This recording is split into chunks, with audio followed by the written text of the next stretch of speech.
The Home Tech Podcast is supported by you. To find out more, go to HomeTech.fm/support.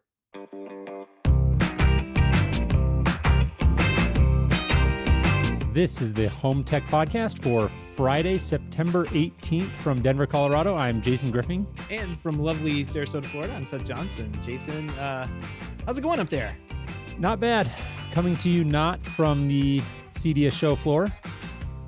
This will be an interesting week for us as Seth bites into his first hot dog. We are live with a small audience here of loyal Home Tech members of the Home Tech community for our first ever virtual CEDIA happy hour. You know, we couldn't let COVID ruin all of the fun this year, and so we wanted to do something to continue the tradition. We've had great Home Tech happy hours the last couple of years, and I'm glad we're at least doing something to try to keep that tradition alive. Yeah, no doubt. I'm super bummed we didn't get to, go out to see. Well, you're in Denver already, so I said super bummed we didn't get to go to Denver, but you're already there, and we didn't get a chance to meet up and see what was going on at a show, at a live show in person, where you can all gather in one place and I don't know, get coughed on and look at nice technology. Get coughed. That's all I think of now. Yeah. So real quick, and we've got, like I said, a bunch of people with us here this evening while we record, and we appreciate you guys hanging out. We're going to bring people up to join us and share their experiences. I think before we jump into that, Seth, I'd love to hear your perspectives on CEDIA this year in terms of just it being a virtual event for the first time, and how much, if at all, have you engaged with the event, and what are sort of let's start out with your high level observations about this format. Well, so high level, it is rough, I guess is probably the first thing that comes to mind when I see it. What they've been able to scrounge together. I don't know. It really seems like this was a last minute effort to get things up and going, where they could have postponed, like if you go back and look at like what was going on at the time, like other shows, like maybe ISC West or something, they were postponing or saying they were going to do something else. CEDIA was kind of like pushing forward, and Emerald was saying, oh yeah, we're still going to have the CEDIA show. So I'm not sure. I'm sure in the back office there, they were going, what can we do to make an event still if this doesn't happen? Of course they're doing that. But I really do think that this format, I think it's rough. I think because the vendors, if you go to the booths and the vendors, I'm boothing. I was boothing all day today. It really seems like some of them were able to take advantage of the tools that were put in front of them. Like Sony's booth comes to mind, Samsung's booth, like the big guys, like the ones that had time and effort, time and people to throw at it, like labor to throw at it. They really seem like they were ready, but it seems like even some of the smaller, anything smaller than Sony and Samsung, really looks like just kind of like threw something in there to see what would happen. You go to the chat rooms, they're dead. Nothing's happening. I don't know. It just seems like from a high level, this was kind of a miss. And I don't think it's anybody at CEDIA's fault for this at all. Like they're making the best of what they have to work with. Right. So I don't know. I'm not enjoying it. I'm not a fan of this particular type of, like, here's a virtual show, and we're going to give you a web page to go look at for the next 3 days, and we're going to base everything around that. I think broader speaking, like this could be done in multiple events throughout the year. It could be spread out to where it's not just like one keynote thing. And I realize that CEDIA and Emerald have to like keep everybody kind of thinking September timeframe, but I think long-term, this is going to show a lot of vendors that they don't have to do this kind of thing and spend all that money moving forward. I'm already hearing, if you look at the Snap AV booth, Control 4 is virtually not there. And I'm already hearing rumors that they're going to have like a Snap AV event, like branded event later in the year, like October time. So I don't know. What about you? What do you think of this thing? Yeah, I think generally I agree, at least insofar as it just, and we knew coming into this, and we've talked about this on the show, like where I think I'm struggling is I'm still comparing this to the in-person event, and that's almost unavoidable to do that. But I really, like last night, I sat down after the kids went to bed, and I was intent on spending a couple of hours, like really poking around and trying to make the most of it. And the whole time I just kept like comparing it, right? And I think it was hard to get into the show floor aspect of it. It was at night, so I wasn't engaging with chat or expecting anyone to be, air quote, manning the booth, right? Right. It was Right. after hours, but I think probably two big observations for me. Number one, we talked about this a little bit in the hub this afternoon. Greg and I don't think Greg's with us here for this one, but we were just chatting, and I think he succinctly framed it, something I was struggling a little bit to put my finger on, which is when you walk around the show floor at CEDIA or any trade show, you're constantly just scanning the environment and the things that sort of catch your eye, you go, and then you can very quickly like engage with a person and get right to what it is that you care about. Right. And this is, you just, that catch your eye factor is just not there with this. This is like a big website where you're just browsing and clicking through tiles. And so that's number one, again, the catch your eye factor. And then the other thing that I thought was kind of interesting was, in a sense, coming into this event, I actually thought that the virtual format might, in a sense, be an equalizer, meaning you don't, like with the in-person event, you've got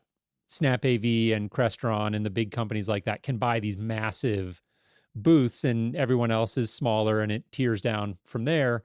And in the virtual event, everyone gets sort of the same real estate, so to speak. There are, of course, differences in how people get placed on pages based on sponsorship level and stuff. So that's still a factor. But what I thought was interesting, and you pointed this out, was even when you go in to one of those virtual booths, there's more of a difference than I thought there would be. Right. Right. Like you can clearly tell that some companies had more resources and people with the time to really sit down and make the most out of their virtual booth.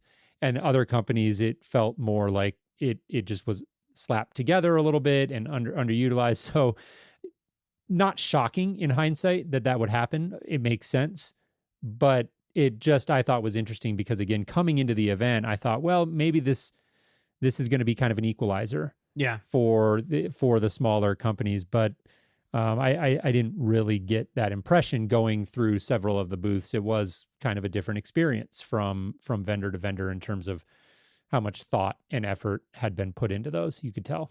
Yeah. You look at somebody like, what's the company that makes, I'm trying to remember the name of it.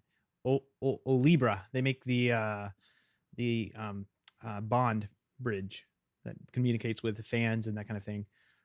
Those guys, I thought they did. That was one of the first booths I went to check out, booths, and like they seemed like they did a pretty good job. And then I went over to Samsung and they have like a Samsung house essentially set up that they have gone in and done custom recordings, highly produced recordings of somebody, going over the entire Samsung line top to bottom. And like, okay, wow, there's what a budget can do. There's what a marketing budget can Right. do. And I don't know, both are really well done. And both are extremely helpful in understanding the product. But I think the attempt to draw that parallel, or draw that, this is like what you were doing where you're comparing there, you're saying it's the same. Like, I think that's what's going to hold this type of show back. It needs to be its own thing. It needs to be its own type of show. It doesn't need to somehow try and represent the physical analog, if you will. It needs to. This type of event, I think, can work very, very well, especially for the amount of money companies can put into it. Clearly, like Samsung, and Sony. But it doesn't. What I was hoping, and I think you brought this up too. I was hoping that it would be an equalizer, and I would be able to find those cool products, like I do when I'm walking the show floor. And I wasn't able to do that. It's easily. hard. Yeah. Yeah, and actually, I'd love to, if we can experiment here with bringing Josh Christian on with us. I don't know, Seth, if you have to do that from your side, but while you're looking into that, that has been a general observation that I've had as well. Like finding the cool things that stand out has been difficult. And Josh, are you with us? I am. Cool. How you doing, by the way? Well. Thanks for joining us and for being here. I wanted to have you come join us for just a second. First of all, just why don't you give a quick hello to the audience and just introduce yourself really quickly. Hey, everyone out there. I'm Josh Christian. I'm the CEO of the Home Technology Association. Awesome. Thank you for that. Go ahead. Of HomeTech.fm. Well, we do appreciate that. Yeah, you've been a long-time supporter of the show, and so thank you for that. Yeah. Talk to us about your observations, because you and I were emailing about this earlier, just kind of how you really have to be super intent on seeking things out, it feels like, in this virtual medium versus maybe a more passive approach at an in-person event. Yeah, I listening to your comments, I echo a lot of what you are experiencing too. I think it's just, unfortunately, the nature of the beast, right? If I'm thinking of when I'm at a CEDIA normally, I'm focused on that. My phone's in my pocket, there's text coming in, a couple of things, but I am there to run around the show floor, meet some people. I have definite appointments set, so I could focus on those things. And like you mentioned too, you and I were emailing about this earlier, is you'll walk by to go see somebody at a booth down an aisle, and then something catches your eye and you either stop there and look at it or you make a note to come back. So that's missing. So that part is a little bit of a bummer. So what I did do, though, I did poke around some of the booths and went in and out of them. And to echo what you guys saw, yeah, the experience changes. There is quite a bit of variance in there. And after a while, it's almost like eye fatigue in a sense. I don't know. I don't know. Maybe I'm just sick of looking at computers all day because of our Zoom world. But it was a little harder to focus on like what's new, what's the neat thing here. And I thought something that could have been done to really, and maybe this was there. I missed it, but I don't think I did. When I went to the homepage of the Expo, I didn't see any little tab to click on that said like hot new products or, big unveiling or something like what's the new thing. And nothing really caught. I mean, I guess if I'm in my position here at the Home Technology Association, I'm not selling a product, but maybe if I was, it'd be a little different experience with me. Let's say I was selling Crestron or Savant or Lutron or one of these big brands. My rep would have probably told me some new stuff that's going to be, shown or revealed at the CEDIA Expo, and I would have gone there. But just as a casual, me in my position here, I don't have to know so much technical stuff anymore, but I definitely keep my finger on the pulse of what's going on. I didn't find an easy repository place to go to really grab that, to see like the hot new product. Right. But what I did do, I guess my way of around that is I went to some of the tech bites and listened to those things, and wanted to hear industry peers and some manufacturers and some interior designers and such were on, just to see what they were saying. But that's my experience. I wouldn't fault CEDIA too bad for this. It's just the unfortunate world we're in now that we have to do it this way. And I think they really came together well to try their hardest to do it. Of course, I'm sure they're going to learn some things. Maybe they're going to listen to the show here and hear some of the things that we all say and maybe iterate and tweak a few things. But I was reasonably impressed with how they set up these virtual, booths. We at HTA I was fairly gung-ho to even do it ourselves. But ultimately I withheld because I didn't want to be put in the other category. There was no associations category. I thought, hey, no one's going to go to look for other, right? Yeah, I saw that. Yeah. if they put associations on there, because there were associations on there actually, right? NKBA and some others were on there. I would have probably done it. But anyways, that's my observations. Awesome. Thanks for asking. Yeah. Well, thanks for coming on and sharing them. Seth, go ahead. Yeah. Like you were going to. I was going to say, I do believe in this format. I think this is a great, I think it's a great way to get information out to people. And I think, not everything has to be a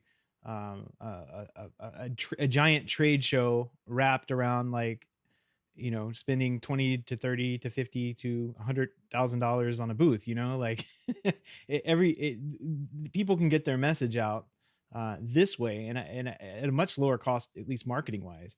But I think that the tools that we have, like, I was trying to do something a little special for our happy hour here at the beginning. Didn't quite work out. Like the tools are all just kind of rough and hard to use. You kind of have to like put them all together and that kind of thing. So I do believe in this. I don't want to like down it too much, but I think it was just a little rough around the edges this year, and hopefully we don't have to do it next year. But if we do, maybe there'll be some learning experiences that come out of this one that they can apply, like you said. For sure. Thanks, Josh. We appreciate you sharing your perspectives. Sure. Thanks for having me, guys. We'll echo, Seth, what you said and what Josh said as well. I think that it would be easy to, I think relatively easy for us to come on this show and nitpick and well, not nitpick, but even just generally talk about all of the things that we didn't like about it. And I think that wouldn't be fair. I think that CEDIA did a good job generally of pulling this together. I felt like the site was pretty rich. I unfortunately have not, to Josh's point, like when CEDIA is an in-person event, we all block our calendars and some of us travel from long distances and it's easier to immerse yourself. And this year, at least for me, and I know for many others, like my calendar is as full this week with normal day-to-day stuff as it is any other week. Yeah. And so, so I wasn't able to carve out or I shouldn't say I wasn't able, I didn't make it a priority to carve out the time. And as a result, I haven't had a chance to spend a lot of time in some of these things like the networking lounges, the live chat rooms, the meeting lounges. I know they had the ability to book meetings with vendors and things like that. So there was a lot of functionality there that I think has potential. And I think, like you said, hopefully we can get back to in-person events, but assuming that we need to stay with virtual for longer, or perhaps virtual just becomes compelling enough to exist in its own right alongside in-person events in the future, I think there is potential there that I think CEDIA can tap into. Yeah, absolutely. And others. Speaking of training there, I would love to actually bring Eddie on. We've got Eddie Shapiro here, and if you could do that while you're doing that. I know Eddie is an integrator. I'll let him introduce himself in a little bit more detail. There he is. Hey, Eddie, how you doing? Good. Thanks for having me on. Yeah, thanks for joining us. Why don't you give a quick personal introduction here before we jump in? Sure. Eddie with SmartTouch USA in the Washington, D.C. market. Big CEDIA volunteer and all about all things CEDIA, so probably have a little bit to say. Yeah, well, that's great, and we appreciate you being here and coming on. So I wanted to touch specifically on training with you because I know that you've done a bunch of the classes, but before we get into that specifically, would love to hear your general observations as somebody who's invested a lot of your time and energy in CEDIA as an organization. Well, first, I want to say that I'm glad that Seth got his air conditioner in the garage and that you've got your hard drive going, I hope. I do. All yep. right, good. We're live. So big pictures, I agree with all you guys, including Josh. And I think that CEDIA is doing the best they can. The most interesting thing about this week is just the collision of so many things at once. You had the Apple event yesterday. Crestron is doing their own event alongside whatever's happening at CEDIA. And then you have CEDIA virtual and CEDIA on the floor, virtually as well. So in terms of education, I think Crestron just hit it out of the park. It was pretty impressive, using a different platform, of course. And then I think CEDIA has done a good job leveraging Zoom and just getting these classes going. The schedules seem to be pretty well organized. So if you did pay for education and you jumped into some of those, it most of the time worked really well. There's also a lot of on-demand content that I don't know if it's behind the educational, you have to pay for it or not barrier, but a lot of on-demand stuff, which I think is really good. And there were also a lot of events that were open to everybody. So, and I think that tomorrow there still is a lot of events that you can go to in terms of different panel discussions, et cetera. Got it. And where have you spent kind of the most of your time, and what have been maybe one or two of your biggest specific takeaways from the event this year? So spent a lot of time so far listening to a panel discussion with Walt Zerbe and Joe and another gentleman about 5G. Been listening to how people are pivoting with COVID, classes on 4K, 8K, video distribution. It's the things you get every year, and I'm very education focused, so I tend to gravitate towards that. So anything to do with audio, video, I think Anthony Gramani did a class on audio and basically the acoustics of the room, which I thought was really important. Leslie Schreiner did a number of classes on, basic business practices. Ray Holland did a great class on, moving from technician to manager and just, how to manage people, which I thought was great. Do you find that those classes, the virtual classes, whether they do them in Zoom or whatever, are you finding those are just as productive, or are they? I guess what I'm asking is, which do you prefer, being there in the room when somebody's doing the presentation, or do you mind, sitting down watching maybe a pre-recorded type thing, or in some cases, kind of a lecture type thing, kind of like what we're doing with this webinar here? So I would flip back over to two things. First, I'm the shiny object in the CEDIA floor kind of guy. I can't get from one end of the CEDIA floor to the other without stopping at 15 different booths, because everything captures my eye, especially if it's well done and well designed, and if it's got a mid-range or a woofer attached to it, I'm there, or a tweeter. so I think a hybrid, like, for example, I think Crestron, again, flipping back to them because they had a really fresh approach to what their classes were, would be good. One of the benefits of the CEDIA Pass for education is that if you signed up, you can watch all of your classes again, I think through the end of the year. So that means that, you can watch 2 next week and watch 2 the week after, and fit that in between your CEDIA podcast on Friday and your HomeTech.fm podcast on Friday, and, all the other podcasts, depending on how exciting you want to be. Grab a hot dog, grab a beer, and you're good. I much rather prefer to be in the room, because I think when you take yourself out of the day-to-day and you fly to Denver, one of my favorite cities, you fly there and you're in the convention center, you are consumed with what the teacher is saying at the front of the room. And I think It's got a lot of value. What would be really cool is when we get that again, and I hope we do, that they would start recording them like they used to do years and years ago.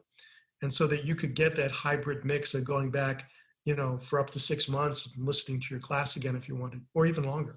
Right. Well, Eddie, we really appreciate it. Thanks for coming on and sharing your perspectives. My pleasure. Go HomeTech.fm. Hey, thank you for that. Thanks, Eddie. We appreciate it. Yeah, I think just to come full circle and kind of close out on what Eddie was talking about, it does seem to me like the people who I've spoken with, at least, who have gotten the most value out of CEDIA this year are those who've really focused in on the training. Yeah. And I think going back to that idea of, like, how do you take virtual in its own right in its own merits and make something valuable out of it, I think it makes a lot of sense. Putting aside the whole distractibility conversation and how do you get people to clear their calendars for something that doesn't require that travel, which is a big question. But I think the idea of aggregating a lot of really good courses and concentrating those down into a format like this is compelling, as I'm trying to think through things that again sort of stand on their own two legs in a virtual medium. But that's kind of what these tools are. I would say primarily the tools that we have are made for meetings, right? Like Zoom is made for a stand-up meeting every Monday morning or something like that.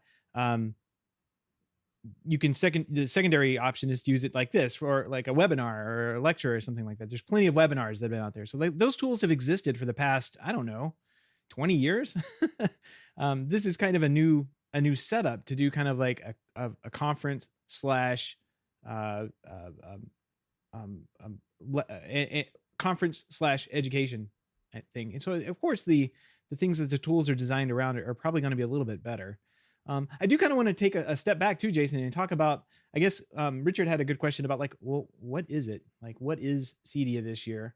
What can you do there? How does it set up? How did they set it up? And just kind of want to go over like the experience, you know, like as you log on to this CEDIAExpoVirtual.com webpage, it's all it really is a webpage. You're presented with, you know, kind of a standard layout menu. Everything is kind of the same. Like if you go to the about page, it's kind of the same like layout and everything as everything else, all the booths and everything. So everything is very similar from page to page. There's an Expo hall menu where you can go in and booth, which is what I did today. And go through there. There's an education tab where you can go take the educations. There's events tab where you can go in and you know, check out a couple of like the CE Pro Best Awards, the Tech Bites, that kind of thing. It's a couple of lounges to do networking in and that kind of thing.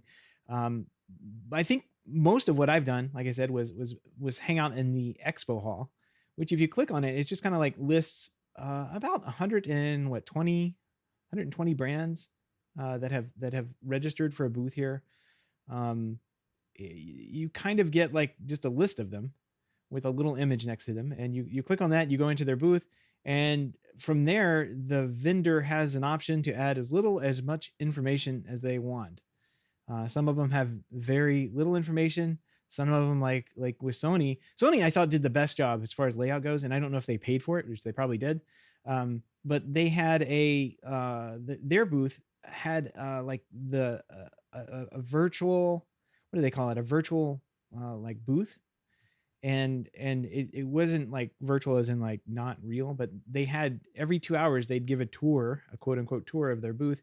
I didn't get a chance to see it because I went in like, I think it was at 3:00. I went in at 4, and I was looking around. I'm like, oh, I can't see this booth. But next to it, they had the chat, so you could see the stream of questions come in, and there was just a higher level of interactivity there in the Sony booth than I saw anywhere else.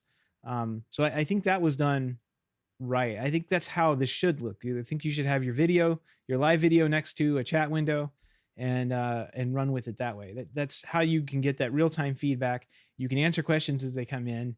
It's not just like a video that you go and hit play on, and what you produced, you know, in a nice location months ago, you know, is what just plays back, and people are asking questions, and you type back on it. But like, I think just having the person there in real time, being able to answer the questions, kind of like what we're doing tonight. Like we're bringing people in, taking people out. I think that is really what would be powerful for a lot of people, including the education stuff. Like imagine if we had Eddie on, and we were given a networking class here, and we were talking about IP networking, and we brought Eddie in, and he asked his question, and we brought him back out, and you and I sat here and answered his question. That would be great.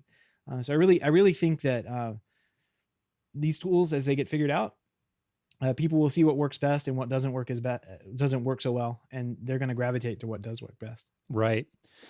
Yeah, I think that video is a key component that I felt like would have made the experience, the booth experience, a lot better at a bunch of them. Because like Josh alluded to it, you just get I felt like I was getting a little bit fatigued.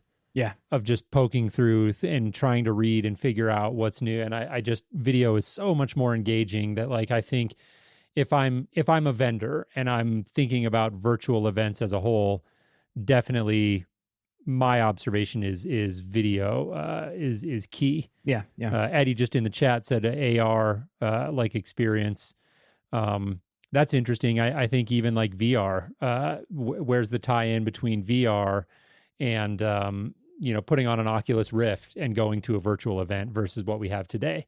Zooming out into the future as that technology becomes more and more ubiquitous, how does that play into this? That's also interesting to think about. And you've brought this up a number of times, and I was guilty of it as well. Like carving out that time to visit the show floor, like it was said before. If you're in Denver and you have all the appointments set up, you're going to go to the show floor and you're going to put getting on a plane shoes. And it forces the issue. Yeah, exactly. You can't wait till your kids go down to sleep at night, poke around a little bit, get distracted by something else on YouTube and head off that direction. So yeah, it's a whole different beast when you're there and you're a captive audience, so to speak. Yeah. But I think we can get there. I do think we can get there. If the content is, I guess it tells you something about the content, right? If the content is interesting enough, people will hang around for it. And that doesn't mean I think that setting it up as a 3-day event type thing is probably not the best, but if the content is there, people will come. People will definitely come for that. Well, speaking of kind of the overall experience, I'd love to bring Justin on. I had the opportunity to just send a couple of emails back and forth with Justin, and it sounded like he had dug in quite a bit to the event this year, and so we'll get his experiences here as he comes on. Justin, you with us? Hey guys. All right, there you are. How you doing, Justin? Good to see you. Thank you very much. Yeah, it's great to see you too. Yeah, thanks for joining us and for coming on here to share your perspective. So before we get into anything too particular, talk about sort of your overall experience of CEDIA as a virtual event. Wow, I think this is my 20th CEDIA and the other 19 in person, and this being the flip is a big change. A lot's the same. I'm exhausted. And when I've been before, I'm kind of hungover. My feet and my back are tired and I'm jet lagged. And this time it's mental. I've been on Zoom and working in a virtual office for 6 months, and now I'm just concentrated into 9 hours a day of Zoom, website. Yeah, definitely. And by the way, I apologize. Let me back up a quick step and give a quick introduction. Tell the audience who you are real quick. Sure, thanks. My name's Justin Rounsefell. I'm a co-founder and principal of Stratus Group, and we're a design firm. I've been in the integration industry for 20 years. And for the last 5, we've had a design company with my business partner, Travis Beery, focusing just on working with architects, and we design the projects and then transition them over to an integrator to do the work. Got it. And I think if memory serves, you guys are here in Colorado. Is that correct? Yeah, that's right. We work cool. All over the world, but Colorado's our headquarters. Based here in Colorado. Cool. Talk about some of your specific experiences. I know when you and I were discussing before this, you mentioned specifically the Crestron offsite virtual event. Talk to us a little bit about your experience there. Right. Well, I would definitely agree with what Eddie had said. They did a really good job putting together a polished, mostly pre-recorded event where they play a little 30-minute segment and then have live Q&A interaction with an audience. And I did one about a week ago with Planar that was pretty similar. It was really well presented and polished. It was designed to be a time-boxed 2-day event that you could interact with them and get some great content. And where you guys said maybe the CEDIA format's a future, I think that's a potential future as well. Seth mentioned Control4 is heading that way. And when I was exploring the show floor, I noticed that Lutron's looking at the same thing coming up in a couple weeks. Yeah. I think I didn't have the opportunity to see it in person, but from what I've heard, it sounds like it was a great event. And I think the polish is a word that I really keyed in on there. And the idea of of companies having to really embrace this virtual format. And again, going back to that theme it obviously doesn't. We've been talking a lot about CEDIA and what the trade body needs to do and Emerald needs to do to make this a great event, but it's the manufacturers, of course. Everyone presenting needs to really embrace virtual and try to do things that take advantage of the medium instead of just saying, hey, we're going to basically take what we did in person and sort of port it over to virtual, right? I will also defend smaller manufacturers who may not have marketing budgets as Crestron, Lutron, Sony, Control 4, that kind of thing. Like it's really hard to do right now. Like I was saying at the beginning, the tools just aren't there. The things that it takes to the knowledge that it takes to edit videos, set up lighting correctly, rig lighting, put up a professional video camera in front of somebody and hit record. That doesn't exist in your average manufacturing, location. And much less their marketing department. So that still has a long way to go. And that's what I'm qualifying, under tools as well. So I really am bummed out. I've heard, I think Greg was in our Home Tech Hub chat was the first one talking about the Crestron thing. Now I'm really bummed that I missed out on that because I was hearing all about it before while it was going on. But I again distracted. I didn't set aside time to go do anything. So that's right. Justin, before we let you go, I did want to ask I got the impression from our exchanges that you did spend some time doing the virtual show floor, boothing, as Seth and I have been calling it. Talk to us about your general experiences there. Yeah, I did quite a bit of show flooring, and I did a pretty intensive. I try to get my value out of a training pass in the training side as well. And on the show floor, I agree with everything that Josh and you guys and Eddie have said. It's a different experience. The premier people that are on the sponsor list certainly get a highlight. And if you go to, I think there's a button to show all vendors, and you dig through there, you can find some of those hidden gems, Innovation Alley kind of companies. Like I found one called Datum that's a design company. It's actually a gentleman I'm familiar with, and it was exciting to see him listed in the CEDIA show floor, and a company called Design Flow. So they're little companies you would never have thought of next to Samsung, but they've made their way in there, and if you do a little work, you can find those gems. Yeah, that was actually an observation I made, was that Seth, you and I have always loved going to Innovation Alley. That's such a fun part of the floor to go just see what's there and talk to some of those early stage companies.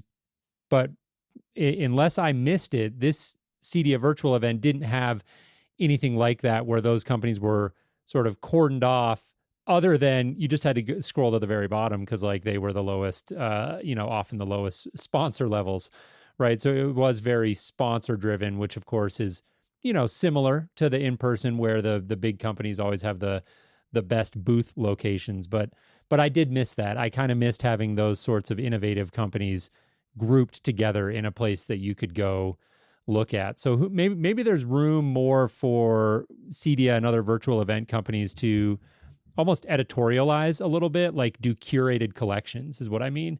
Right now, this year, it felt like everything was very driven by just your high level buckets of product categories, and then of course sponsor levels. But maybe that would be something that in a virtual event would work well. Like you have sort of curated collections of booths that different people in the industry, sort of thought leaders in the industry, could put together and say, hey, here's what you should be looking at. It's a great idea. It's a great idea. And Justin, your feet hurt less this year, right? Definitely my feet hurt less. Just exhausted. The Sony hours, because it's an international event, you could take classes at 5 a.m. till 10 p.m. So awesome. Actually, one more question before we let you go. You mentioned the value of the training pass. Give us your perceptions on that. Wow, I think it was kind of a spectacular deal this year. And when it's a live event, I don't remember. I feel like the early registration's like $300 roughly for a training pass, and this year the early price was $150. So you get all the classes that you can get in person, that's the best case because you get live interaction, you can ask questions and get live answers. But it lasts until December 31st. You can go back and watch any of the recorded live courses. You can watch all of their on-demand courses with the training pass, which I actually confirmed in a chat with the operations people. So to have access to all of that's amazing. And if you need CEUs to keep a certification, you can get all the hours you want between now and the end of the year. It's a huge deal and good content. Right. All right. Well, Justin, we appreciate it. Thanks for joining us. Absolutely. Thanks for having me. Thanks, Yeah, Justin. you got it. Take care. Good to hear perspectives again. It's as I was reaching out to various people to see if they wanted to come on and join us. Justin definitely struck me as somebody who had done a little bit of everything, right? I talked to some people who had just done training, others who had a little bit of boothing that they had done and whatnot. And I felt like Justin had it's kind of a rounded perspective of the event this year. Yep. Well, I was going to ask, in your boothing, did you happen to come across anything like, I just went to the design flow. I passed over design flow and Datum just because I kind of recognized what they were. But then now I've gone to the design flow booth and I'm looking at his articles and what he hands out. And there's a couple videos that are interesting enough. Like it's piquing my design interest, like, and what this could be. So I'm going to have to visit this booth. This is going to be a boothing booth that I do after the show. I'm going to have to check this out. Yeah, and Robert in the chat, no booth babes this year. Hey, That's I'm here. True. That is Robert. very true. Got my hot dog. The swag was fake. He mentioned that. I actually, I'll come back to your booth question in a second, Seth, but thought that was kind of an interesting thing that I saw just on the topic of the overall experience was they had virtual swag, and so they had certain manufacturers, like you could, fill out this contact form, give us your information, and the first 50 people will send you a t-shirt and stuff like that. So those I thought were some interesting ideas. I also noticed that they were, when I watched the day 2 video that came out on the email this morning, they talked about how, like, if you filled out these different forms at every booth, like every form you'd get a point, and then, the highest point person would get a trip to New York or something like that. So you can see him just trying to do things to drive engagement. And I'm not sure how well those things worked, but I thought they were noteworthy and interesting. I got to be honest, like with my booth tour last night, I didn't find a lot of things that I made notes about, right? Like it just was, I got quickly fatigued and distracted and kept finding myself like looking at other things. And I think going back to that theme of distraction, like it just takes a lot of intent and digging to find a lot of gems. One that I did find that I thought was kind of interesting was the Ring X line, and just seeing Ring really continue to push. They've been one of those companies that, of course, came at the market from the straight to consumer angle and have continued to push more and more into the professional space. And so I thought it was interesting to see that line and see them continue to really double down on how can we do things to improve our offerings for professionals.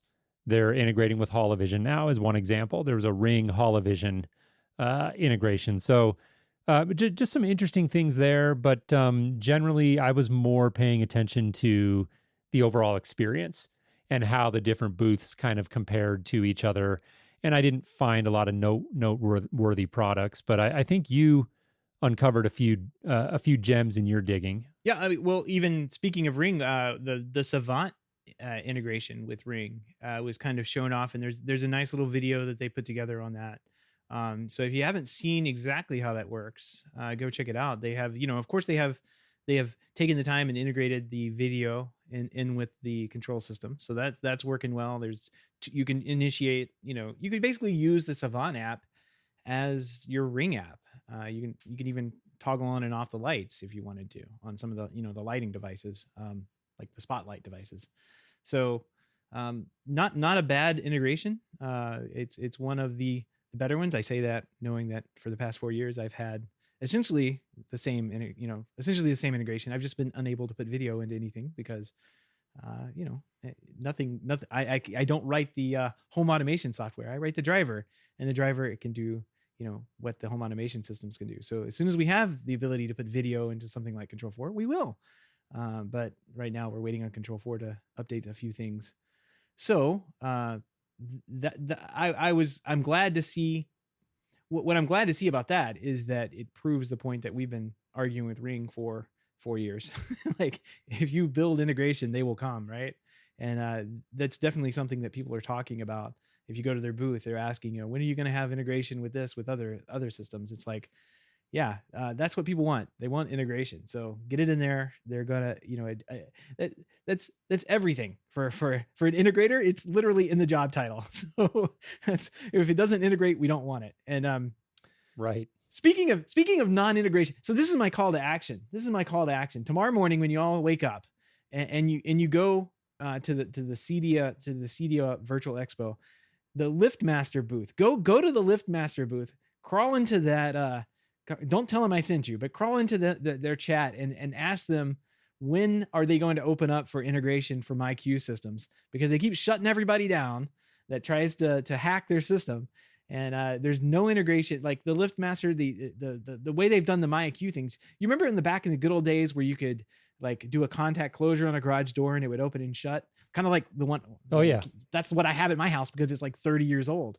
But with the new ones, they've taken that away and they just power up the keypads by the garage door.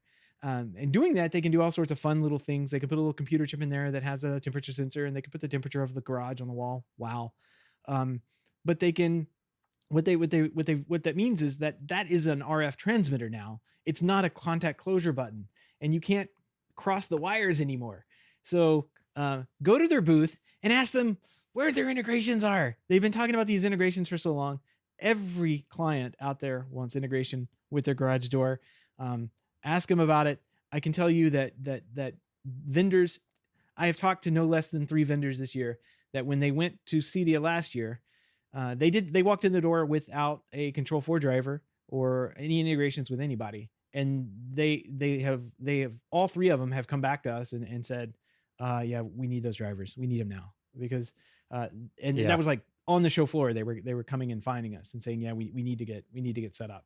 So there's a huge, like, if you're missing integration, and this is the way to talk to them and demand that integration, go to the booth. That's my sick the HomeTech community. The HomeTech Nation. Go in there and do this tomorrow. That's right. Well, this is just too good of a segue. So there's a few more things that you found, Seth, that I want to cover before we wrap up. But Robert just chimed in, and I wanted to bring Robert on and get some of his perspectives on the show. So let's pull Robert on. He's saying he's got a solution here for your garage dilemma, which we can touch on first. Then you're muted there, Seth. I think I didn't get that. Yeah, I was. Hey, Robert, how's it going? I was saying I know the solutions around soldering wires onto a keypad and that kind of thing, and that's generally what you're told to do. But MyQ is sitting there with the ability to integrate with them over IP, just like everything else in the world, and they are flat out refusing to do it. They have sent cease and desist letters to people who have hacked their system and trying to sell drivers on top of it. They're shutting down integrations left and right. They don't want to be integrated with. They want to have their own little kingdom. Go tell them that's wrong. Go do that. But the garage is just so lucrative. Yeah, that's what they're trying to do. And if you look at like the brands they are, that's literally every garage door opener sold in America. There's only a couple that aren't a LiftMaster type garage door opener. So go yell at them. That's the goal. Yeah. Well, Robert, welcome. Why don't you give a quick introduction? Thank you. I'm Robert Spivack with DoItForMe.solutions. We're a systems integrator in the San Francisco Bay Area, focused on the South Bay, Monterey, Carmel, Gilroy area geographically. Awesome. Well, thanks for being here. And let's start where we've started with pretty much everyone else. Give me the 30,000-foot view. What's your perspective on the virtual format this year? Absolutely. My expectations were 100% met. That's because I had very low expectations. I think there's a couple things here. I can't comment on education. I didn't do any of that this year. But I think the majority of the boothing is just a curated hand-holding of website content. So that's certainly very minimal. And I was hoping or thinking there might be more. But the key here is interactivity is missing. I think the reason you go to a scheduled event or make an office stay and stay home instead of calling on clients, is the ability to have interactive content. And the websites, the virtual websites, all the little posts that link you back to their existing trainings or product announcements, very disappointing. I did one of the little chats with a vendor. It was nothing more than an old text chat, which is okay. Someone came on quickly, they started talking to me, and then they disappeared and never finished answering my question. But I would have liked if there was a button that said go live or go Zoom or even go audio to have escalated that into a one-on-one real-time conversation right at that moment. And I think the technology is there. I can speak a little bit to this. The technology is there, and let me just say the package pricing is there as well. So it's an extra fee to do that. I'm pretty sure, because if you look at a couple of the other booths, they'll have the one-on-one, schedule a one-on-one. You can do that there. But not schedule. I mean to transition live. I'm there text chatting and just hit a button and pop up on the screen. I think in general, this is extremely embarrassing that an AV visual audio industry has not used any AV tech at all. We're using in this virtual experience, this, as you said, tech that's been around for 20 years. This type of virtual trade show has been done before COVID. It was done 3 years ago, 5 years ago, 6 months ago. There was nothing here that really tried. We could have, I don't mind bugs. I would have been happy if they have tried some new things, even if it didn't work perfectly. But there was no effort to try anything innovative and show off our skills. Yeah, I'll agree with you there. And I will say that, I did notice Crestron and another company called maybe Liberty or something like that starting to push out what I've been preaching here on the Home Tech podcast for a while. They're talking about their what do they call them? The work from home type thing, the integrations with the little small products that they have to integrate for integrators to put premium cameras, premium sound, premium lighting into people's homes, set up studios in their home office. I think that is something that is a huge opportunity moving forward for integrators, and we should be talking about that a lot more. Yeah. I think Robert, you're 100% right, and Justin in the chat room chimed in as well. That interactivity, I think, is so key. We talked about video a few minutes ago as a specific thing that I think folks should be thinking about, but just interactivity in general, from the more platform perspective or the event planning perspective.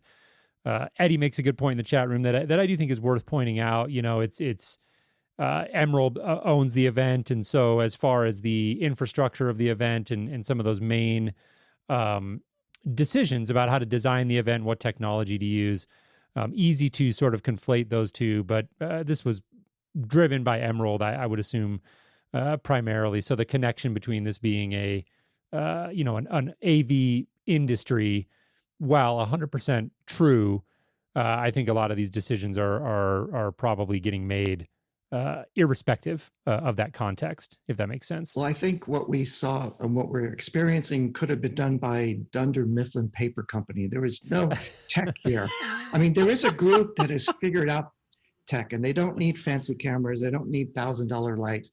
They're called teenagers, and they go on Twitch, and they go on live on Facebook. They go live on YouTube. They just take their cell phone and click, and they're live. They're interactive. There's these little videos called TikToks that are like millions and millions of people are using them to communicate. And that's not high production value, but we could be starting there and then bring in the professionals to increase the quality, increase the bandwidth. But we seem to be at zero right now. Right. It's also interesting to think about. Up, I guess. Go ahead, Seth. Nowhere to go but up. That's all I was saying. It can only get better from here. But I think as an industry, we also need to, if we're expecting the quality of our trade shows to be just as good as like a Zoom call, I think we're missing out a little bit there. Like we as an industry need to learn the tools and the technology behind it, and we're still struggling to get structured wiring put into homes these days. Right? So. Well, I do want to give a shout out to Bond, the Libre, I think is the company that you mentioned earlier. They came from really a gadget, Amazon, GAFA style approach.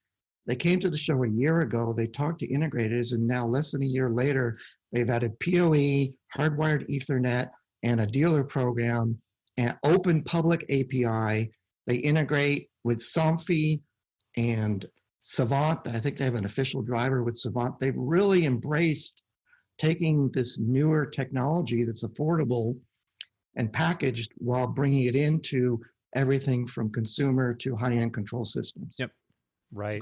It's a cool company. We met them at our happy hour last year. They came by and chatted us. The guys there came by and chatted with us a little bit.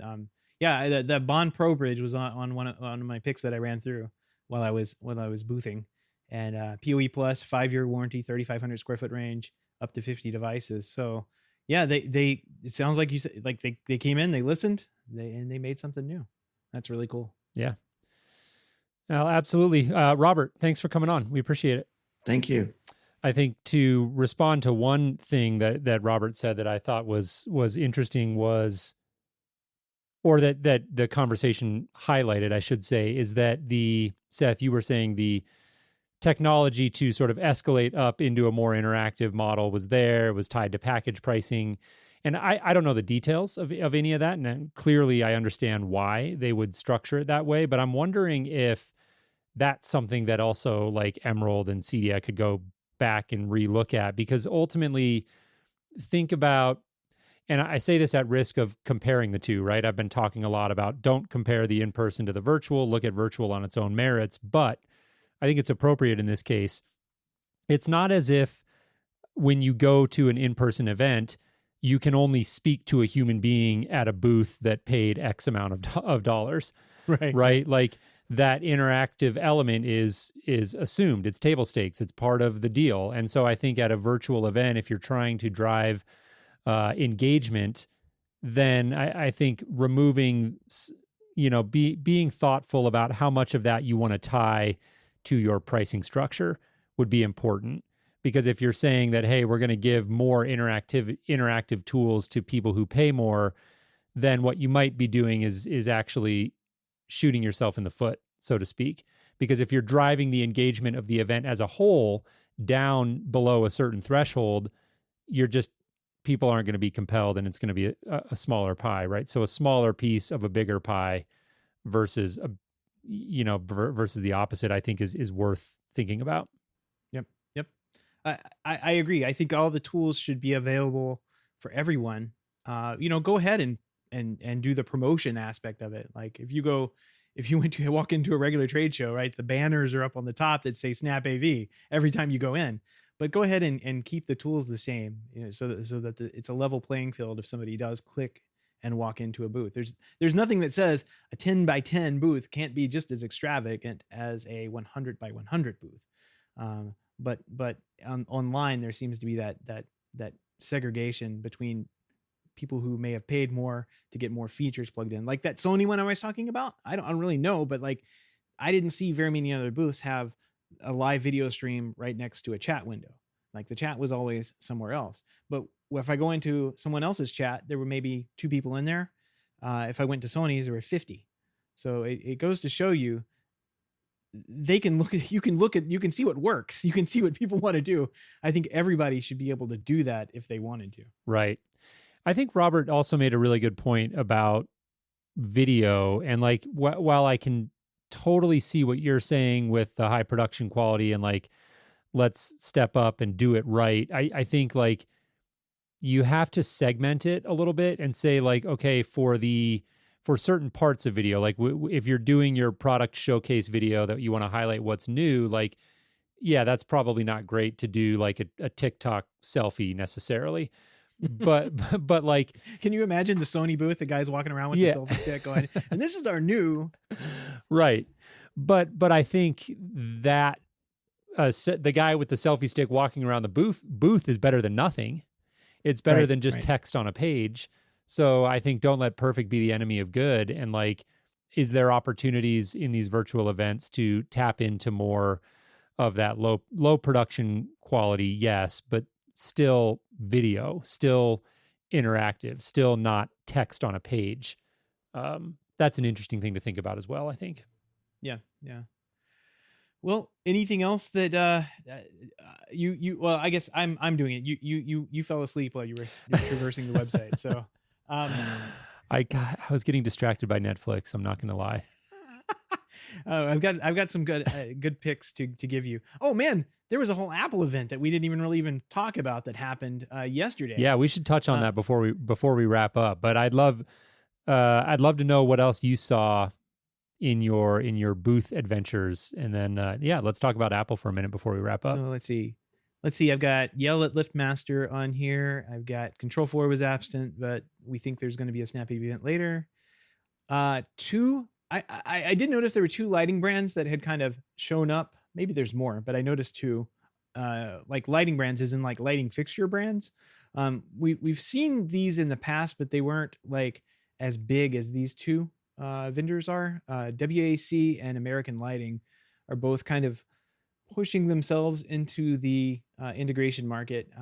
Mostly, I think, because when you get into DMX control and low voltage control of lighting, like electricians probably get to that and they're like, no, thank you. I don't want to get involved with DMX controls. Right. And the integrator's like, yes, bring that on. I'll take that. So I think you're seeing that type of lighting come in. WAC, I guess it's WAC. I'm not sure. I'm not sure how they pronounce that company. Given some pop songs, I wonder what that stands for these days. Whoa. So American Lighting, they were at CEDIA last year. Blackwire distributed some of their products as well, some of their low voltage LED strips. Both of these brands have the standard RGBW, which is the 2 white thing. And then they have the tunable white solutions as well, like the standard, like, and you have the standard LEDs as well. So something to keep an eye on, I think. We've been seeing rumbles around that type of product for years. And I think the lighting vendors are realizing that integrators are kind of an untapped economy for them, or an untapped marketplace for them. So it may be something to start reading up on, learning a little bit more about on. And of course, if you go to Blackwire, we sell them over there. We can walk you through the process. Talk to Cody. He's in the chat, right? He may have dropped out, but talk to Cody. He knows all about it. That's who I go to. Give him secret's some work out. to do. Yeah. The secret's out. Good stuff. What about this? Yeah. You might be going there. Yeah, I think I am. Go ahead. I saw you made a note about a Samsung Terrace TV. Yes.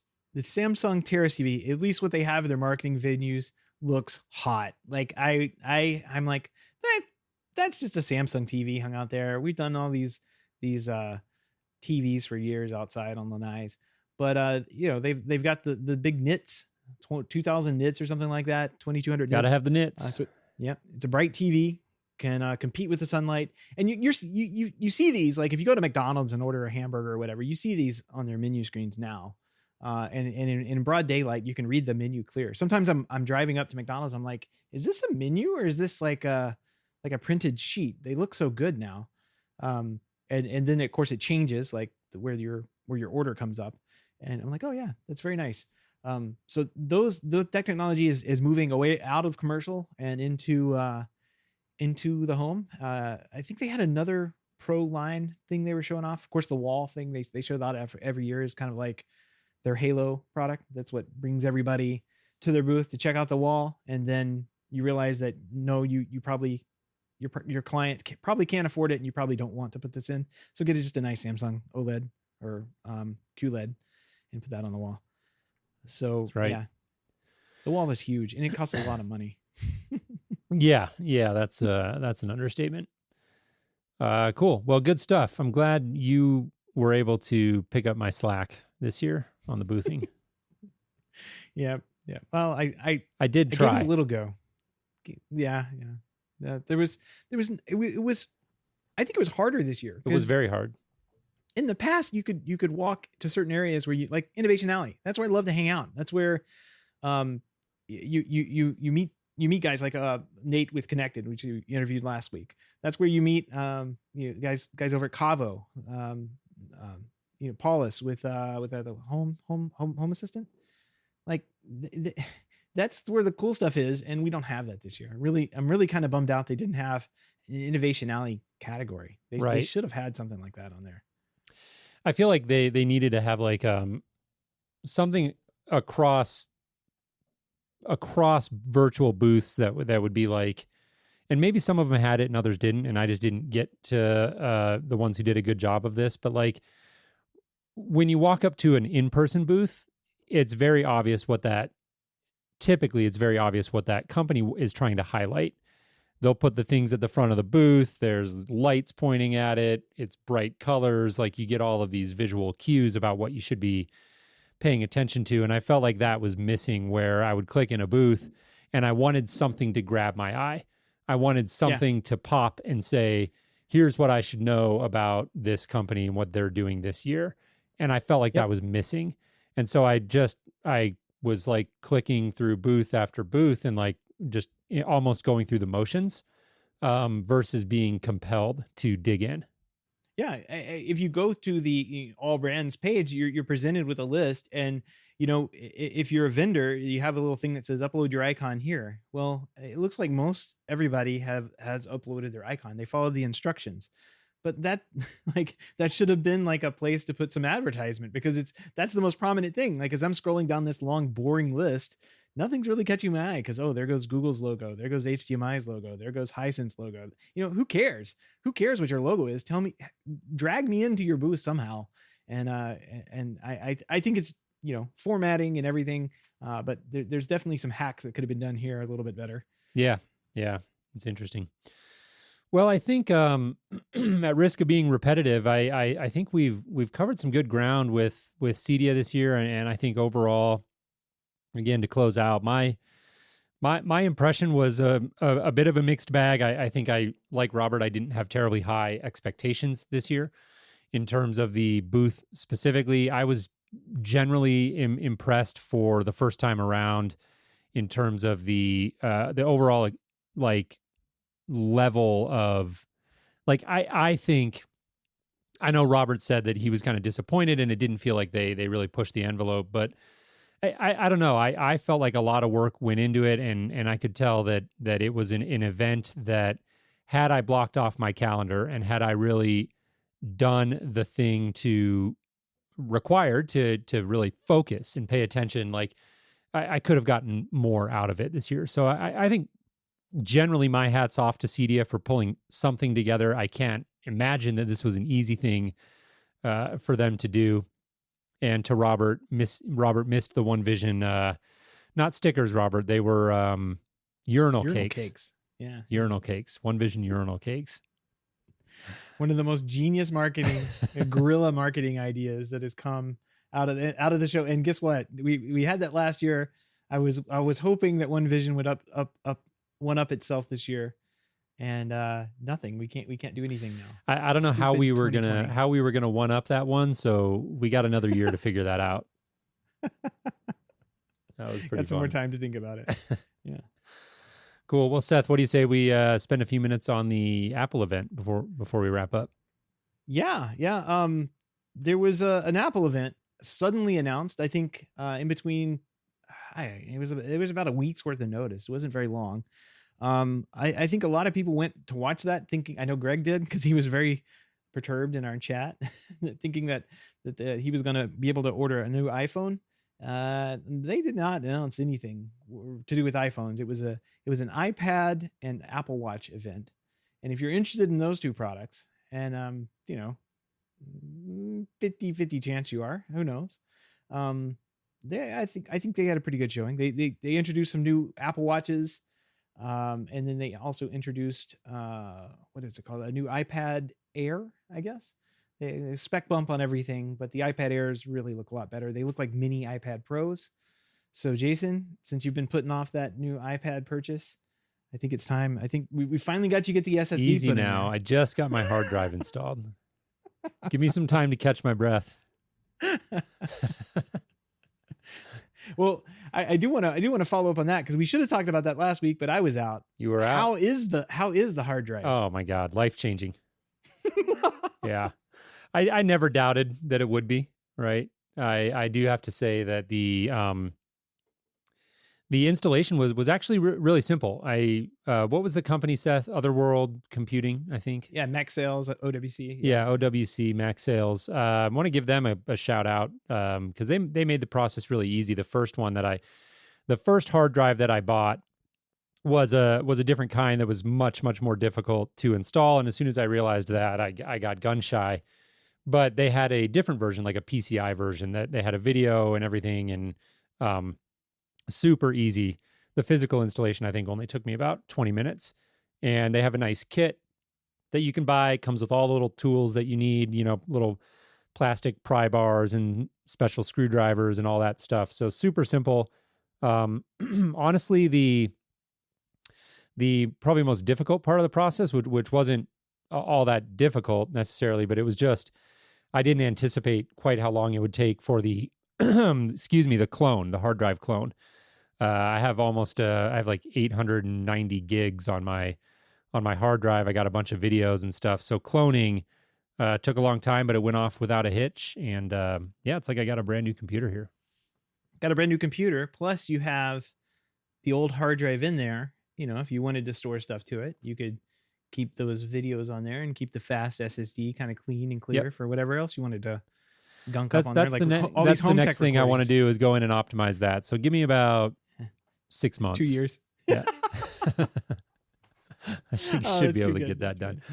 I did wanted to comment on the Apple event. I think to me the interesting things that came out of that event were actually not the hardware, just because I'm not personally an Apple Watch guy, and iPads I'm intrigued by them, but I'm not like, it's just not really a area of interest for me right now. In particular, I thought the Fitness Plus workout service thing was cool. I think specifically it's something I want to at least take a look at and get a sense for what they're going to do there, because I'm still personally not comfortable going to the gym. So I'm still doing all of my exercising and trying to stay in shape at home. And I have definitely found that my workout repertoire is getting very stale.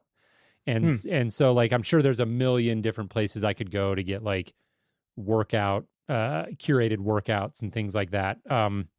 So I don't know necessarily that I'll go with Apple's offering, but I only wanted to comment that I think it's smart. So many people are working out at home, and I'm sure that I would imagine that even if Apple had this in the plans before COVID, that COVID has kind of accelerated that because of the number of people that are working out at home at this point. Yeah, I mean those types of systems, like what is that bike? The Peloton bike. Yep.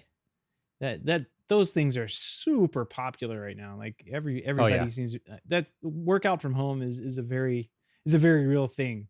And of course, there's a million videos out there of different personal trainer type people doing, saying, "Oh, this is so easy," and they bounce up and down for 35 minutes and like, coughing up a lung by the time I get to 5 minutes.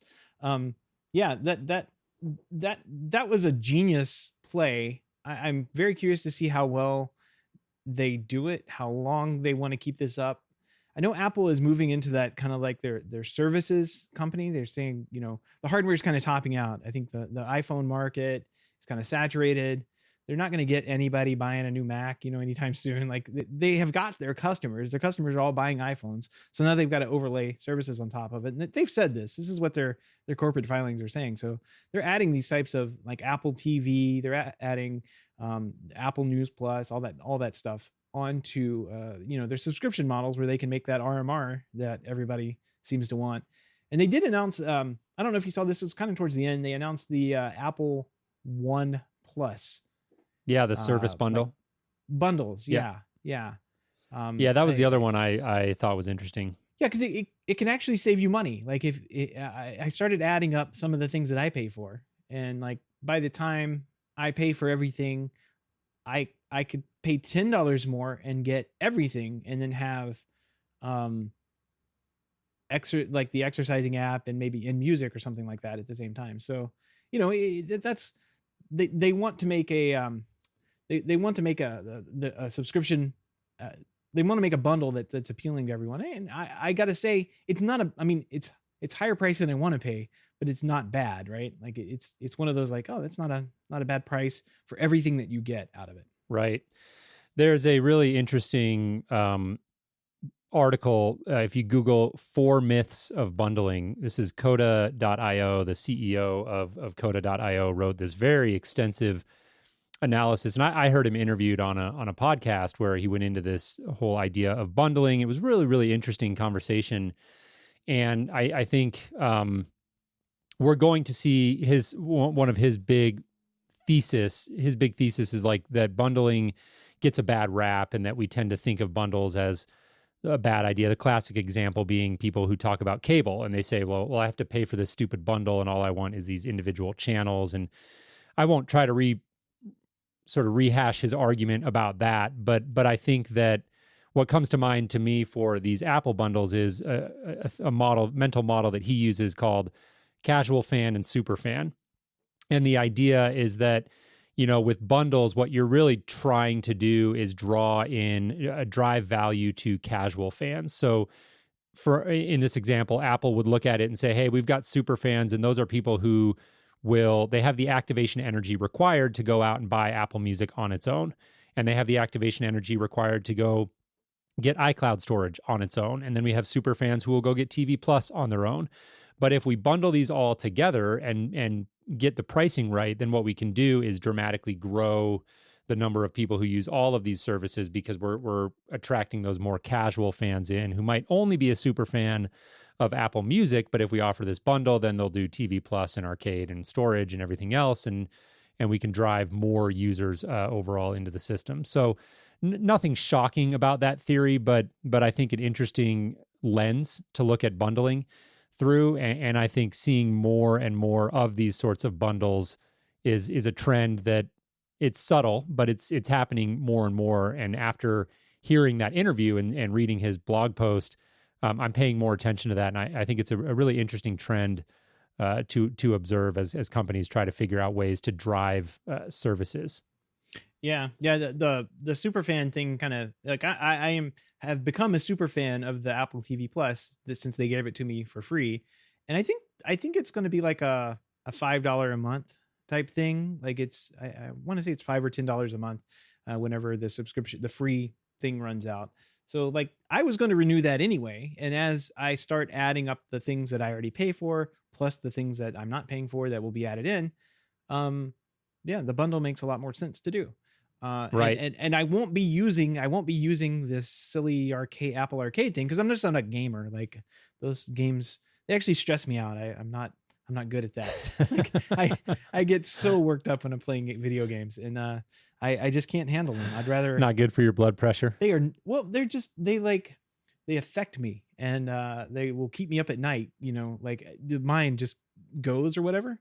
And I just can't do it. Can't do it. What I do get enjoyment out of is my wife loves to play video games, and I just watch her play. She goes and I don't have to have the stress of missing the jump 6 times. Leave that up to her. So, that's right. All right. There's one more thing. One more thing I thought that was interesting. They announced a new family thing for. Apple's trying to sell more products here, but they announced a little family thing for like basically kids to have watches, right? So if you get your kid an Apple Watch, they can you as a parent can kind of monitor that and like set it up as like a sub account, and they can run off and call you from their watch and all that good stuff. I think it requires the cellular one, but it's kind of almost like a standalone unit. Even though it's like part of the family account, it's like a standalone thing. So my wife and I were talking about that, and it was like, well, maybe in a number of years, instead of getting like a burner phone or something to stick in her backpack or whatever, right? Maybe we'll just get her a watch, and that way we can call her, see where she is. Yeah, no, that makes sense. Seems smart. Cool. Well, we've covered a lot of ground here, Seth, between CEDIA and the Apple event. This was fun. Yeah. I gotta say, I'm very curious as to where all this goes. I do want to get back to out of this normalness that we're in, and get back to boothing in person, and meeting and seeing everybody in person. It was a bummer to have to cook my own hot dog today. And I'm sorry, Jason, I know you didn't have time to cook your hot dog, but I made 2. I didn't. But I ended up eating 2. So Yeah, well, sorry. better late than never. I'm going to go up and cook a hot dog now. I had my heart set on a hot dog, and I got stuck in meetings late and had to rush right into this. But this was fun, and I want to extend a big thank you to everybody who attended and hung out with us and came up and shared some of their perspectives. That was really fun to hear from others and gain those other perspectives on the event this year. Yep. Well, Jason, that wraps up this week. What do you say we call it a week? We go back and cook hot dogs and enjoy the weekend. Let's do it. Seth, have a great weekend. Have a good weekend. And we'll talk to you next week, man. Take care. Take care.